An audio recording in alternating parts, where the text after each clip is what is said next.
నా వయసు 4 ఉన్నప్పుడు నా తమ్ముడు వయసు 4 సగం. రెండేగా. నా వయసు 4 ఉన్నప్పుడు నా తమ్ముడు వయసు సగం. నాలో సగం 20ఏగా. చెప్పాగా 2 సంవత్సరాలు. నాకు వాడికి 2 సంవత్సరాలు తేడా కదక్క.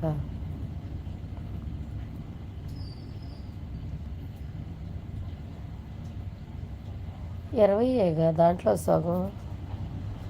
మీకు 4 సంవత్సరాలు ఉన్నప్పుడు నాకు వాడికి 2 సంవత్సరాలు తేడా.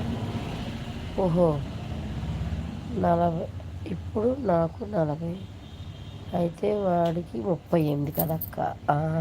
కరెక్ట్. అది చెప్పబోతున్నాగా గుర్తు తెచ్చుకుంటున్నా. నిజమే 40లో 2 తీయాలి కదా.